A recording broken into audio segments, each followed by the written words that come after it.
of Red, welcome back to our YouTube channel.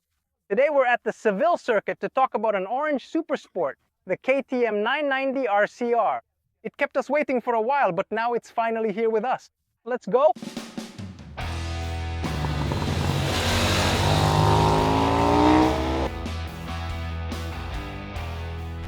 Before we dive into the review, and just so you know in advance, this test will take place over 2 days. Today we drove it on the road, while tomorrow we'll be here on this asphalt to test it on the track, even with slick tires. I'd like to start by getting to know it a bit from a technical standpoint. We already know the engine. It's the LC8C, a parallel twin inline engine with a displacement of 947 cubic centimeters, essentially shared with the 990 Duke. However, here it's been revised in terms of electronic mapping and delivers 130 horsepower at 9,500 revolutions per minute, while torque remains at 103 Newton meters at 6,750 revolutions per minute. The same engine also serves as a stressed member of the chromium molybdenum steel trellis frame. In this case, however, be careful.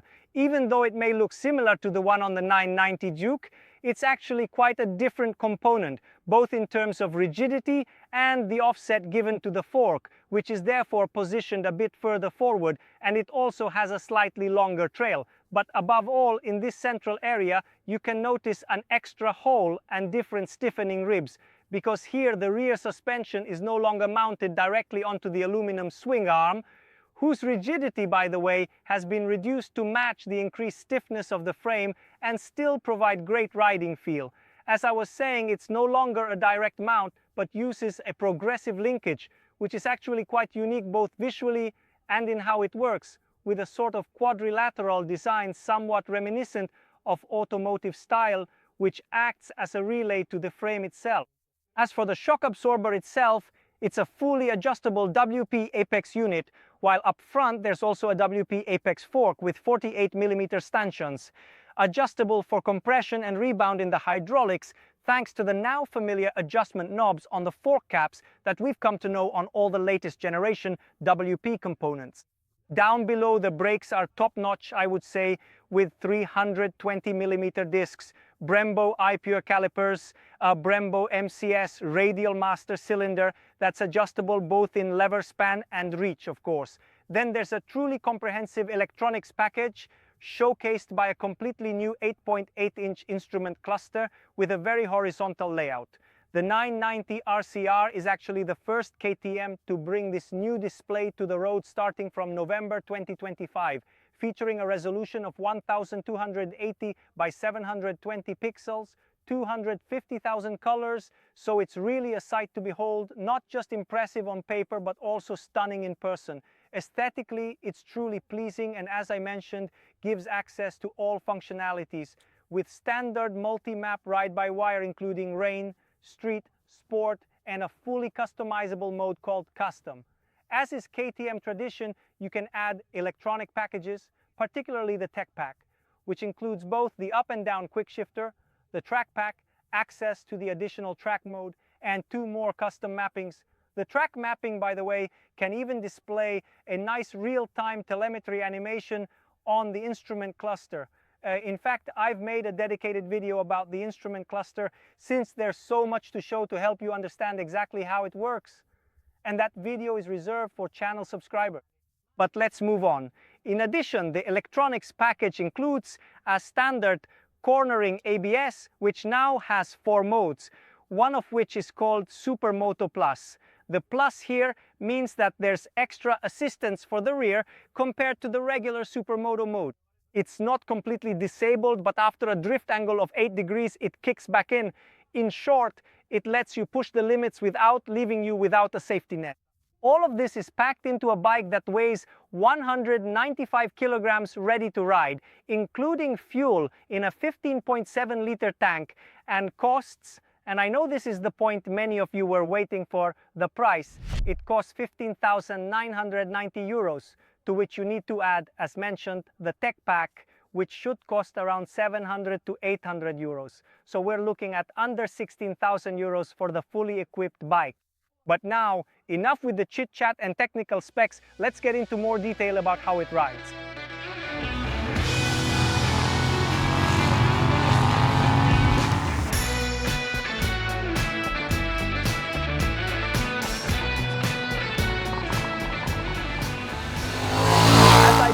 mentioned earlier, today we drove the 990 RCR on the road despite this setting in the middle of the straight at the Sevilla Circuit, which is a preview and a bit of a spoiler for what will happen to me tomorrow and for you in just a few minutes. And it was precisely during the road test that I gathered quite a few interesting insights. I'd start with something that KTM itself has really emphasized in its communications, namely the riding ergonomics, which, let me say it straight away, I really liked. First of all, the clip-on handlebars are very flat and properly wide, and there's plenty of room on the seat to move back and forth. So let's say the potential is there for it to be suitable, even though we're still talking about a sport bike, even for riders much taller than me.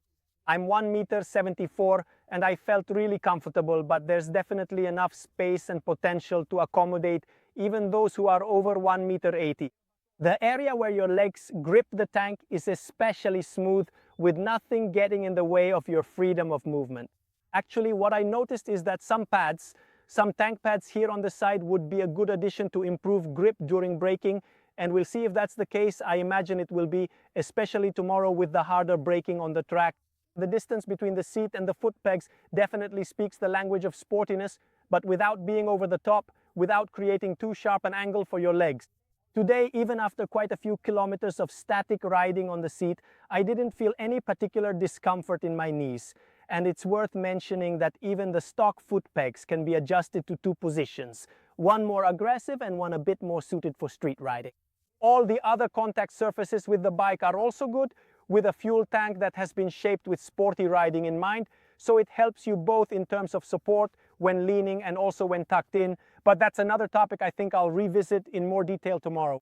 Still talking about life on board, the other thing I really liked a lot, and I mentioned this to you earlier, is the new instrument cluster, which I'd say represents a generational leap, not just compared to previous KTMs, which were already well equipped with color TFT screens, but also compared to much of the competition, even at a higher level. Using it is extremely simple, or rather it's very intuitive considering the huge number of features available thanks to well-designed electronic switchgear. There's now a dedicated button for cruise control, or more precisely a lever button for adjusting the cruise control on the left handlebar, and a very practical mode button on the right handlebar. Overall, everything operates very smoothly and quickly. This is probably also thanks to the 3 GB of RAM installed for, let's say, the electronics nerds. This is a detail that gives you an idea of the level of technology we're talking about. Navigation is also very good, even though it's offline, so it does have its limitations, but for this very reason, I think it's really valuable in terms of all-around usability without needing to connect a smartphone or anything else. It's also displayed very well on the TFT panel, which is touch-enabled as well, since it's designed for other bikes too. On the 990 RCR, the touch function is disabled by default, but it can always be enabled, and for certain things like entering destinations while the bike is stationary, it can be quite useful. One last thing about life on board that I noted down and that really surprised me in a positive way, it concerns something that actually isn't installed on this particular model, namely the standard mirrors. Because even at very high speeds, like on the highway at any RPM, they are almost always free from vibration. You can really see very well what's happening behind you. They are adequately large, still within a sporty design, and easy to adjust with a light movement that doesn't offer too much resistance but is also precise. In short, I made a note of it because usually on sport bikes the mirrors aren't something that's particularly well taken care of. Now moving on to something a bit more dynamic. Instead, I'd like to talk about something that didn't really impress me, and this concerns many other KTMs as well, specifically regarding the engine, but not when you open the throttle, rather when you close it. Because the 990 RCR is characterized by an engine brake that I would say is rather limited. It offers great riding smoothness, which in some situations and for some riders can be appealing and might be suitable for my tastes, especially for road riding. Instead, I would have preferred a bit more engine braking to help the bike slow down and tighten the line when the throttle is closed. Also because, and this is again similar to other KTMs, the rear brake is a bit stronger. The initial bite is a bit underwhelming, maybe a little too low. In general, before you actually find the real braking power, you have to press it firmly. In short, it's not ideal to use it again for its main function in road riding, which is to correct your line and tighten up corners. What I did like though, from a full 360-degree road riding perspective, is the throttle response throughout its entire range. Overall, I found the mapping to be even more refined than on the 990 Duke, because even in the most aggressive mapping, that is the track mode, it's still very manageable on the street. I didn't notice any excessive saturation or too much filtering between what you ask for and what you actually get back. So much so that it's suitably smooth for riding, whether you're relaxed or giving it a bit of throttle, but without ever getting any unexpected responses in return. Nothing out of place. So I focused on a few specific aspects that I was most eager to delve into, especially in light of today's road ride. I can already tell you that overall I really like the bike for the fun, the engagement while riding, the way it lets you flick it easily through the corners, but without ever feeling unstable or twitchy, except maybe when you slip the clutch a bit to lift the front wheel. But that's a separate matter. However, I'd like to save the best part, the heart of the discussion about the chassis and engine, for tomorrow, once I've really pushed it here on this asphalt at the Sevilla Circuit. So for you, it's just a quick break, a couple of badass shots that suit KTM. For me instead, it'll be a matter of dinner, a night's rest, and coming back here tomorrow ready to hit the gas. Let you cross the line, can't you make up your mind? You're always on the swing, sick of interpreting your side. And here we are. For you, only a few moments have passed, but for me, it's been a whole day on the track with the 990 RCR. I'd like to start right away with something I got wrong yesterday, because I mentioned that the fork was adjustable in terms of hydraulics but not preload, whereas it's actually adjustable in preload as well. And that's exactly where I want to start, because it was the first and actually the most significant chassis adjustment I had the technicians make today during the day. Because after a first session here on the Seville track, which is absolutely wild in terms of layout, with lots of blind corners, but above all, it has so many bumps and dips that really challenge the chassis, I realized that the exhaust manifold on the right side, and to a lesser extent the fairing on the left side, were ending up in the most critical spots for scraping the ground. So we addressed it by adjusting the preload, giving it a turn both at the front and the rear to raise the bike and fix the issue. I'd say that more than just fixing it, we actually solved it, and as a positive side effect, the RCR also became more agile, quicker to tip in, and easier to hit the apex. But I'd like to take a step back. One thing I didn't talk about yesterday is the aerodynamics. Now, I don't want to tell you that it's essential on a 130 horsepower bike, but it's worth highlighting the work KTM has done, precisely because the engineers were keen to point out that every aerodynamic appendage on this 990 is not the result of marketing fantasy or just the designer's pencil inspired by MotoGP, but actually serves a technical function. Beyond the wings, like the front winglets, with a downforce function to stabilize the bike in all phases, the downward slope of the outermost part also serves to provide load and stability even at mid-corner. The deflectors on the lower front part of the bike clean up the airflow and also help provide stability there. And in addition, the rear scoop located at the end of the lower fairing just in front of the rear wheel once again serves a stabilizing function for the bike thanks to aerodynamics during braking. Now, what we really need is a definitive test by trying it without the appendages to understand how much of a difference they make. But this was just to recap an aerodynamic package that even on a mid-range supersport is very complex. But going back to the riding experience, after I mentioned earlier about adjusting the preload, I also took advantage of the adjustable foot pegs in the last sessions to set them to the most aggressive highest position, which suited me better. This gives me the cue to return to the topic of ergonomics, which between yesterday and today has really convinced me completely in every aspect.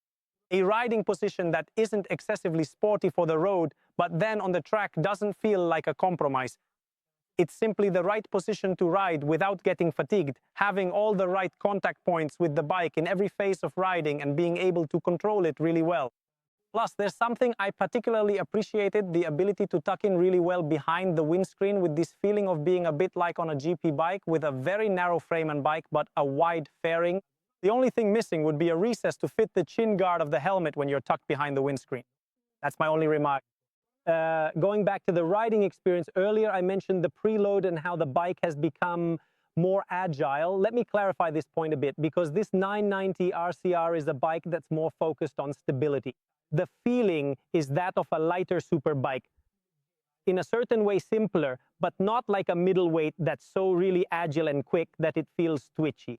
I don't want to give you the impression that it's slow, but I think it's a deliberate design choice to focus the bike on stability and precision in the way it handles corners. And this has a direct effect on how you ride it, and I have to say it's particularly positive in the fast section here at the Seville track. However, it does mean you have to work a bit more with your legs and body in the really slow part, which almost feels like a go-kart track in the very last corner. The brakes are very good with a super bike level system that really lets you brake this KTM almost like a race bike, let's say at the top of the street bikes available on the market today. The ABS is really well tuned. I only felt it kick in a couple of times in Supermoto mode, the most permissive setting, just at the braking point of an S-curve in the section farthest from the pit area of the track, which isn't the longest braking zone, but it's one of the sharpest with lots of bumps. There, when I came in a bit harder on the brakes, a couple of times I got just the slightest hint of intervention, but really it didn't disrupt the braking phase at all. And more than being a shortcoming of the ABS, I'd say it's a shortcoming of the track itself, which is really, really bumpy. And from the ABS, I'd move on to the rest of the electronics package, because during the day, I started out riding with the throttle mapping set to sport and then switched to track. As the name suggests, track is definitely more suitable because it's much more responsive and aggressive, even though today, with the track not only being bumpy, but also not having been used for a while, so it was very dirty, full of sand, and the grip was definitely not at its best. In the exits from the slower corners, the sport mode had its advantages. But in the end, I settled on the more aggressive mapping. The traction control worked very well. Here too, throughout the day, I switched between level 3 to play it a bit safer given the low grip, and level 2 to allow a bit more rear wheel slip. With level 3, after the initial slip, the electronic intervention would trigger some rear end movement. That was a bit annoying. So I was never quite sure whether to lean more towards safety or more towards stability and ultimately performance. But I have to say that the system works very, very well. I kept the anti-wheelie system turned off the whole time. Here, most of the corners are fast, but even when coming out of the slower turns, like the one at the end of the track, when you don't want the KTM to lift its front wheel, I have to say it's quite stable and planted. It holds its line with both wheels on the ground, or just with a slight gap between the front tire and the asphalt. I still have to talk about one of the great strengths of this KTM, which is the engine, the LC8C. Calling it a great strength might make you think there are also some big weaknesses. In reality, apart from what I mentioned about the non-adjustable engine braking, which is quite free, and that even on the track I would have preferred to be a bit more present to help close the lines better, I honestly haven't found any real weaknesses. It's a really well-made bike, but the engine is one of the things that impressed me the most. The throttle response, as I mentioned yesterday on the road, is also really excellent on the track. There's really a lot of responsiveness at the first twist of the throttle, so you need to get the hang of it to put down just the right amount of torque and power. But it's not excessive, it's just that the connection is very direct. And then coming out of the corner, you get a really strong mid-range, I'd say comparable or even identical to that of a 990 Duke, just to give you an idea. But instead of flattening out, the engine keeps climbing with a really sharp increase in revs, and I'd say an impressive speed. At the end of the longest straight here in Seville, I think I saw over 245 kilometers per hour on the display. So that's a more than respectable speed for this category of bike. But more than the top speed, what's really important is that the sensation of acceleration is always truly present in every gear. I'd say up to fifth. When you shift into sixth, obviously the bike settles down a bit and its acceleration slows, but that's more than normal, considering we're not talking about a 1-liter beast with 200 horsepower. A final note of praise for the absolute madness of the KTM organization, which decided to turn the 7th and final session of the day into a real proper race. And that's not just a figure of speech, because we had a standing start on the grid, and after that, a dozen journalists really gave it their all. You'll see some footage as I speak. It was hilarious. I'd never raced in my life. It's another testament to the quality of the bike, given that of the 10 or 12 bikes involved, every single one of them returned to the pits in one piece, even though by the 7th session of the day, on top of the first signs of wear on the Michelin Power Slick 2, yours truly, and not just me, was feeling pretty worn out. That said, I invite you, as always, down in the comments below to ask me for more details, anything I didn't mention, or for any clarifications on the KTM 990 RCR. Otherwise, all that's left is to remind you, if you enjoyed the video, to hit that like button, to subscribe to the channel if you haven't already. And again, I'll remind you to go check out the memberships to see if they might interest you. We'll see you back here on the Red channel in a few days with a new video. Always full throttle. I don't know if as much as today, because today we really gave it everything we had.